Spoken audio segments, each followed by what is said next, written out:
Selamat datang kembali di Pertamina Mandalika International Street Circuit yang merupakan sirkuit kebanggaan bagi rakyat Indonesia.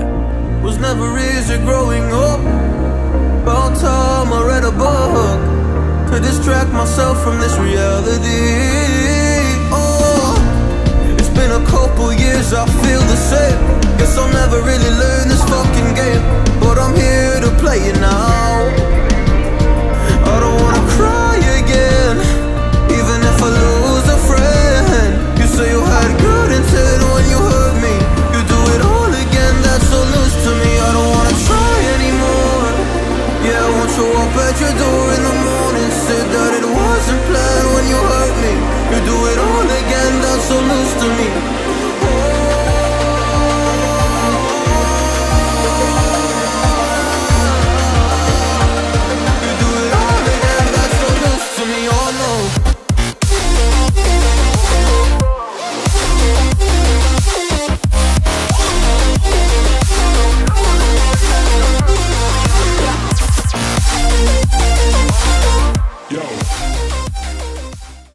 Assalamualaikum warahmatullahi wabarakatuh. Bagaimana kabarnya para tuan-tuan dan nyonya-nyonya, para penggemar MotoGP setanah air? Semoga dalam keadaan happy dan sehat selalu. Segala aktivitasnya di hari ini dapat dilancarkan oleh Tuhan Yang Maha Esa. Masih berjumpa lagi bersama saya di Sendoro yang akan memberikan sedikit informasi ya. Ya, sekelumit bagaimana aktivitas pengerjaan untuk percepatan pembangunan fasilitas pendukung untuk area tribun, ruang kru, penataan taman, dan pembuatan akses jalan yang berada di depan sirkuit Mandalika dan area zona tengah. Tentunya tetap stay tune di channel ini. Seperti biasa, saya akan memandu para bosku dan tadinya kita dapat melihat cuplikan di mana titik pengerjaan supaya para bosku tidak penasaran ya, supaya bosku tidak akan pusing-pusing untuk menyekip video kali ini ya. Silahkan saja bosku di skip ya. Kalau tidak suka bisa dislike, kalau suka bantu like, share, and subscribe tentunya bosku ya.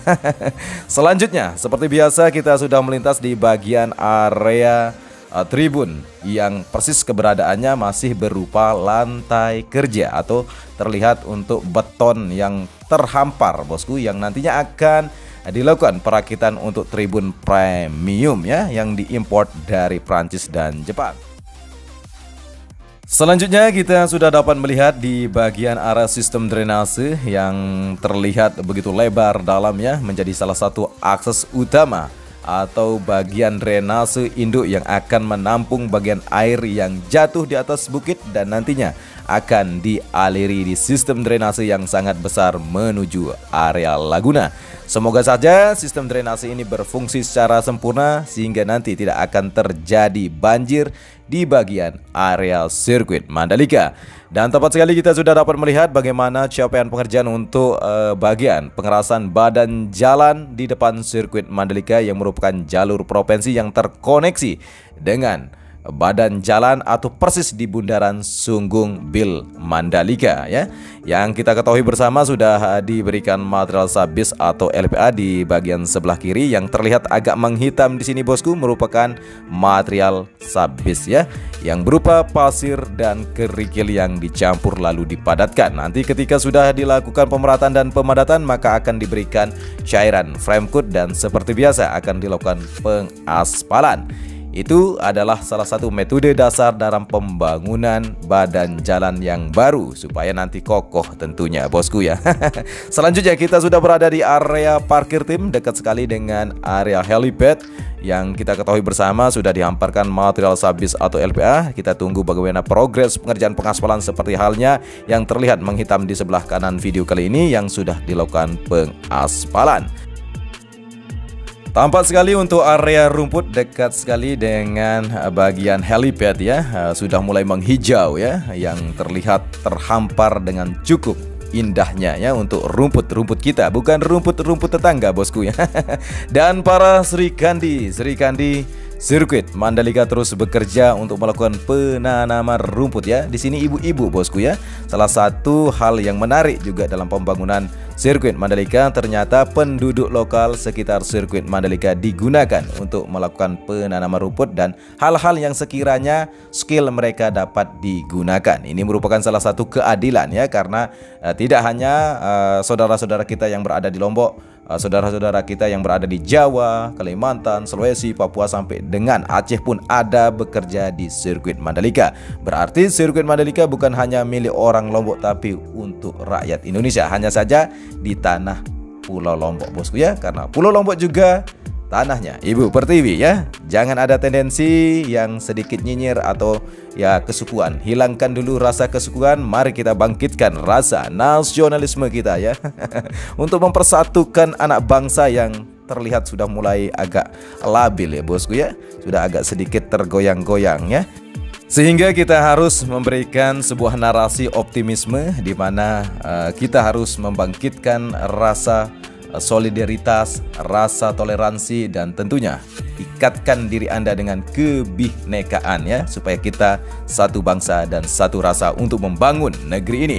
Dan Sirkuit Mandalika merupakan salah satu titik nantinya kita bisa menjalin tali silaturahmi bosku ya. Semoga saja kita bertemu di sini untuk menggebiarkan Sirkuit Mandalika ini atau memeriahkan, semoga menggelora. Sirkuit Mandalika ini akan menjadi saksi sejarah para rider MotoGP. Sejak 24 tahun yang silam, Indonesia vakum dalam gelaran motor balap kasta tertinggi di dunia.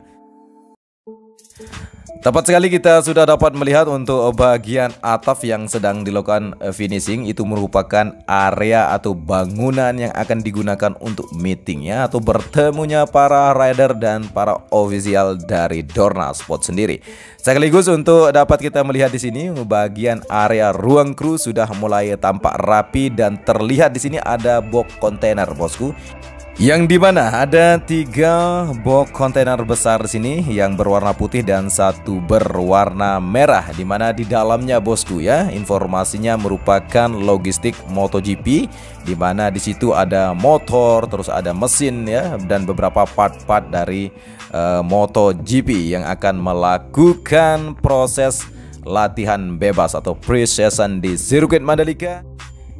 Yang dimana Sirkuit Mandalika sesuatu yang spesial yang diberikan oleh Dorna, karena setelah Sepang 2 hari di sana berlangsung untuk latihan bebas, di Sirkuit Mandalika diberikan kesempatan untuk 3 hari latihan, karena memang Sirkuit Mandalika ini merupakan sirkuit baru sehingga perlu adaptasi untuk para rider ya. Jadi seperti itu informasinya, karena kecepatan daripada motor balap ya untuk MotoGP itu sangat kencang bosku ya. Sehingga harus benar-benar mengetahui bagaimana desain sirkuit baru ini. Apalagi Sirkuit Mandalika mempunyai karakter cepat ya. Ya hati-hati nanti nyunclep para rider ya di area gravel ya. Nah, Sirkuit Mandalika sangat aman karena mempunyai area gravel yang sangat luas ya, yang sesuai dengan spesifikasi dari Dorna dan FIM.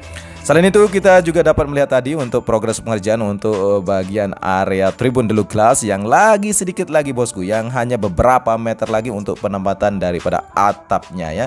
Tinggal nanti dilakukan finishing di bagian lantai dasar, lantai kedua dan lantai ketiga. Yang akan digunakan untuk bagian tribun yaitu lantai kedua dan lantai ketiga saja di bagian tribun Deluxe Class bosku. Selanjutnya kita akan coba untuk melihat kondisi bagian tribun presiden di sini, atau kita sering kenal ya dengan bahasa tribun Jokowi ya. Memang penghargaan ya, kita berikan penghargaan kepada Bapak Negara kita yang menjadi salah satu support terbesar dalam pembangunan Sirkuit Mandalika ya. Beliau cukup mempunyai andil yang besar karena sudah 3 kali beliau hadir untuk mengecek bagaimana pembangunan Sirkuit Mandalika dan persiapan gelaran MotoGP. Itu merupakan perhatian khusus dari presiden kita ya, Bapak Joko Widodo sendiri. Pertamina Mandalika International Street Circuit yang kita pantau dari mulai semak belukar sampai dengan tahap ini, yang dimana lagi sebentar kita akan menyaksikan untuk gelaran MotoGP. Semua fasilitas harus dilakukan penggercepan ya, atau gerak cepat pembangunan fasilitas yang harus tuntas sesuai dengan standar untuk gelaran MotoGP supaya nanti para penonton juga aman di bagian area tribun. Yang tadinya kita melihat untuk area pembetonan di bagian lantai tribun standar yang terbentang di antara tikungan ke-1 menuju tikungan ke-2. Sedangkan di depan kita kali ini merupakan tribun premium yang akan terbentang sepanjang 700 meter ya. Hanya saja terputus dengan adanya bagian pintu keluar daripada tunnel 1, di mana tunnel ini akan menjadi salah satu bagian terpenting untuk mobilisasi para bosku menuju area tribun zona tengah ya. Selanjutnya kita sudah berada kembali di mana area tribun premium yang sudah mulai terbentang panjang untuk penempatan tiang maupun bagian rangka atapnya, yang terlihat sedikit ada ornamen lengkuk bosku, sehingga nanti agak seperti halnya dedaunan ya, dedaunan bosku ya. Dedaunan yang mempunyai motif yang ya cukup menarik untuk kita pandang, karena bagian tribun premium ini akan sangat nyaman untuk para penonton, di mana ketinggiannya sudah diatur sehingga tidak akan mengganggu para bosku untuk menonton ya. Akan duduk manis tanpa harus berdiri, juga akan sangat nyaman untuk menonton atraksi balapan para pembalap di trek lurus ya, karena tribun premium ini terbentang 700 meter di depan area pit building ya. Yang kita ketahui bersama sudah sangat memanjang di sini, yang lagi sebentar lagi akan finish pengerjaannya di bagian area dekat dengan tikungan ke-17. Seperti informasi dan jadwalnya bahwa kalau tidak ada aral melintang ya, kemungkinan sore ini atau malam hari nanti para rider MotoGP yang dari Sepang menuju Bandara Lombok International Airport ya, atau BIL, yang sekiranya juga transit dulu di Jakarta tapi tidak turun karena sesuai dengan standar protokol. Nah, nanti ketika berhenti pesawatnya langsung ya ke Pulau Lombok ya, kemungkinan sore ini atau malam hari nanti. Kita akan coba mencari informasinya, semoga kita bisa ya sekedar memberikan informasi kepada bosku bahwa mereka sudah hadir ya di Pulau Lombok yang nantinya akan menguji lintasan sirkuit Mandalika 4,31 km dengan 17 tikungan ya. Ya, kita lanjutkan, dan kali ini kita sudah berada di area penyambungan badan jalan yang dulunya sempat dilakukan penundaan proses pengerjaan karena belum diselesaikan untuk pembayaran area tanah di zona tengah, dan sekarang sudah tahapnya dilakukan untuk pengoneksian karena beberapa hal sudah bisa diselesaikan. Masyarakat sudah tidak ada di area zona tengah ini, berarti sudah clear ya, tinggal dilakukan proses pembangunan sesuai dengan desainnya yang nantinya akan terbangun untuk hotel, resort, bahkan untuk kolam renang yang sangat luas. Ya, kita sudah berada kembali di bagian area tribun yang terlihat sudah dilakukan pembetonan yang nantinya akan dilakukan perakitan untuk tribun standar yang dimulai proses pengerjaan pembetonan bagian lantai kerjanya dari tikungan ketiga, 4, 5 sampai dengan 8 yang nantinya akan menjadi salah satu tempat para bosku lebih nyaman ya untuk menonton. Menurutku saya rekomendasikan untuk duduk di antara tikungan ketiga dan tikungan keempat untuk mendapatkan atraksi para pembalap yang luar biasa, karena bisa melihat tikungan es yang sangat pendek antara tikungan kedua, 3 dan keempat bahkan kelima ya, dengan harga yang sangat cukup murah bosku ya.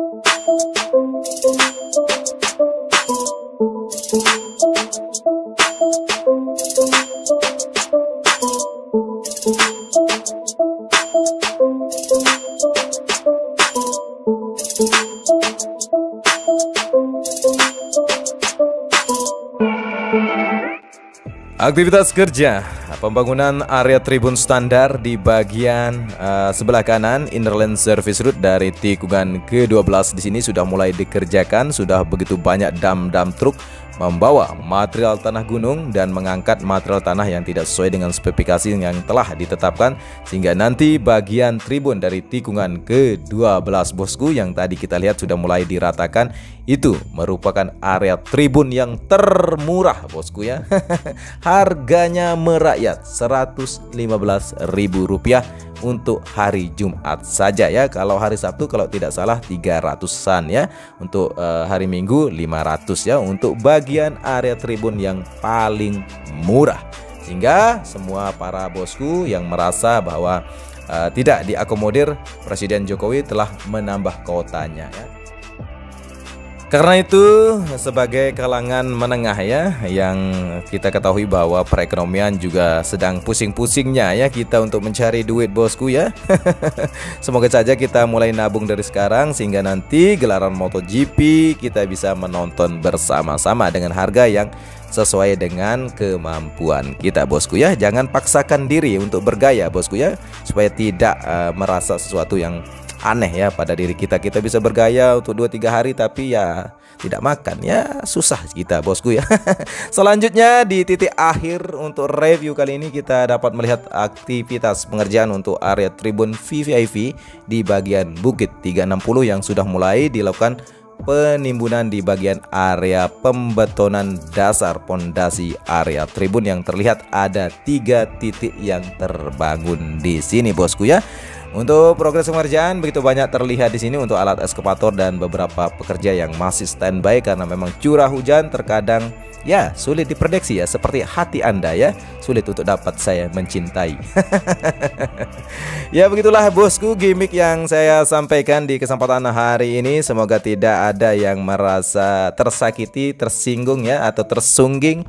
Saya di Sendoro pamit undur diri, sampai jumpa di review pembangunan sirkuit Mandalika selanjutnya. Bilahil sabiqah khairat, wassalamualaikum warahmatullahi wabarakatuh.